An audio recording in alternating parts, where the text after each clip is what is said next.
Hello everybody, I am Subbu Lakshmi. I secured 147th rank in Civil Service Examination 2009 and was selected for IAS Assam Meghalaya cadre. But simultaneously I was selected for Group 1 services in Tamil Nadu and I secured state second rank. Now presently I am Deputy Collector Trainee in Viluppuram district. It gives me immense pleasure to share some of my experiences with you in the civil service examination preparation. The topic that I am going to discuss with you today is the common mistakes by the aspirants, civil service aspirants in the time of their preparation.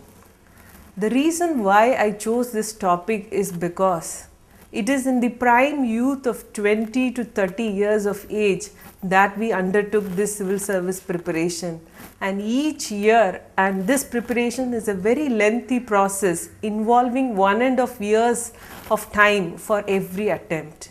Every mistake that we commit takes a precious 1.5 years of our lifetime, the prime youth. Therefore, less the number of mistakes in our preparation, less the time that we take to succeed in this examination.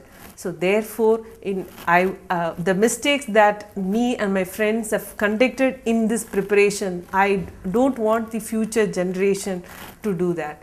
Therefore, let me list out a few common mistakes civil service aspirants generally make. The first and the foremost mistake is civil service aspirants do not look into the syllabus prescribed by the Union Public Service Commission. Once you took an option and the general studies paper, the Bible for every civil service aspirant should be the syllabus. The right activity that should be carried out is give importance to each and every word of the syllabus. See whether that part of the syllabus questions have arisen in the previous years. If what were the type of the questions, what is the text that has been involved.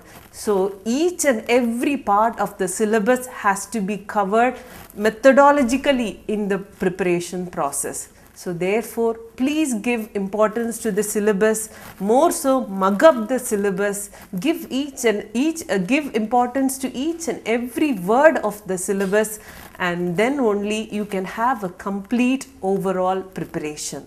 So the syllabus should be the Bible for every civil service aspirant.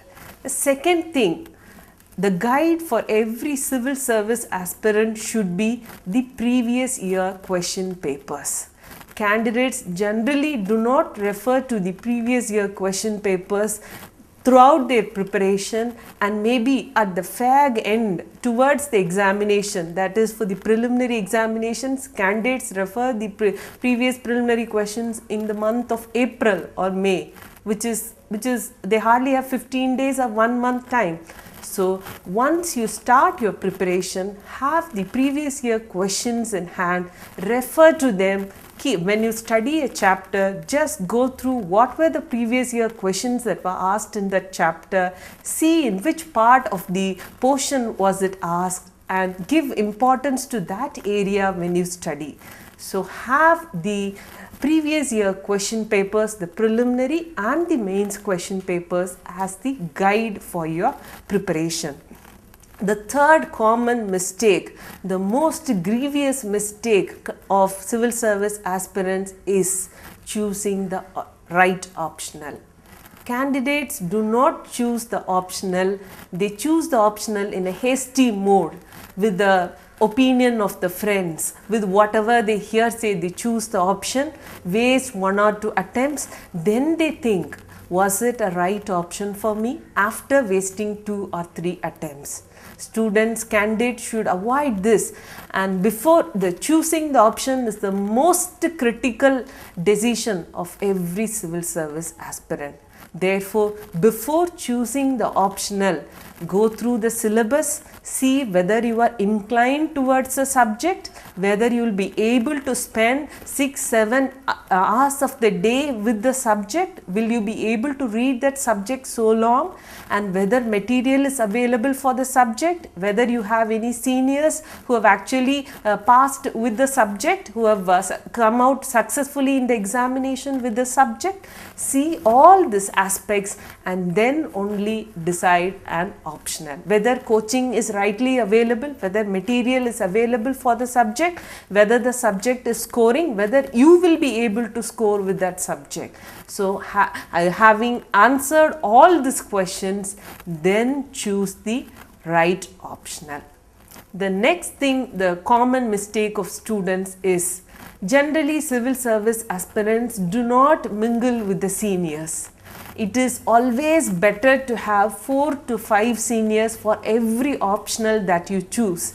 Have them as your guide, a friend, a philosopher. Meet them once in a week, talk to them over phone. Tell them whatever the queries that appear in your mind. Ask for clarifications. This way, this is a shortcut to success, I would say.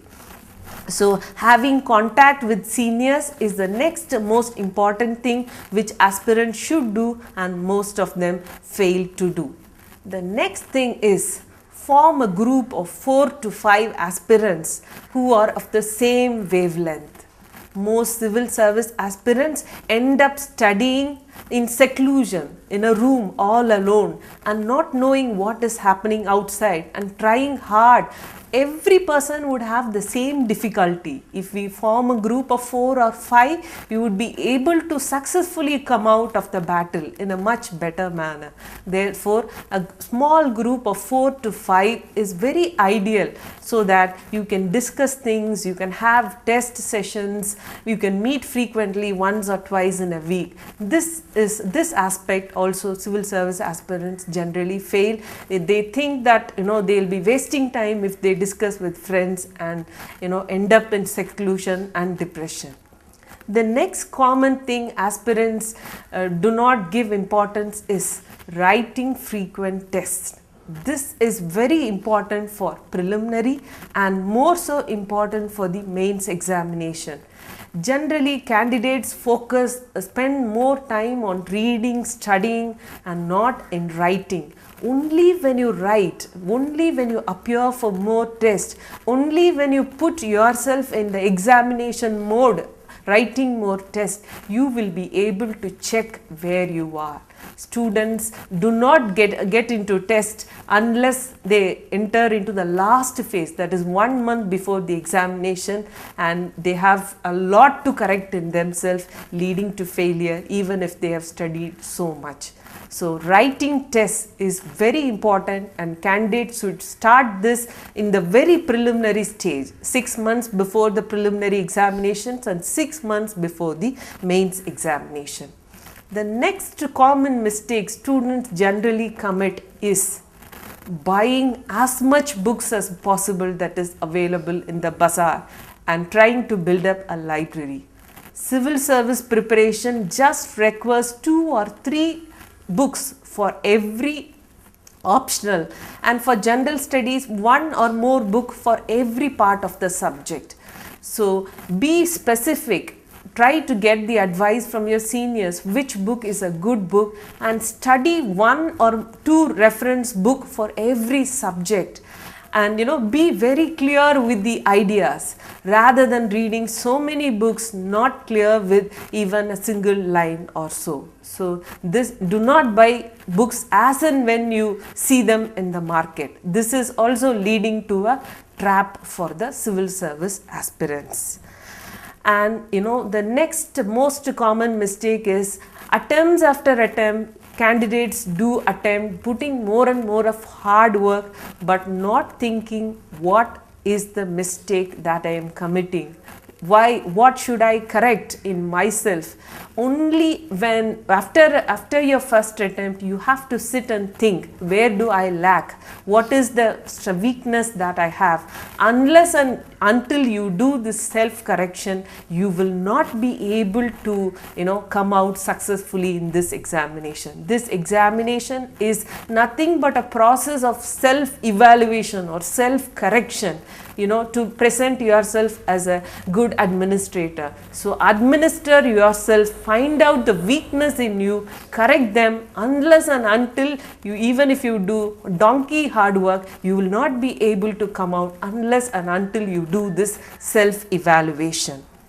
And finally, have one set of notes, study them properly, revise them 5-6 times. Revision is one thing students generally do not, aspirants generally do not do, and that is also a most common mistake. Revise and revise the notes that you have taken till you go into the examination hall, and you will be able to succeed.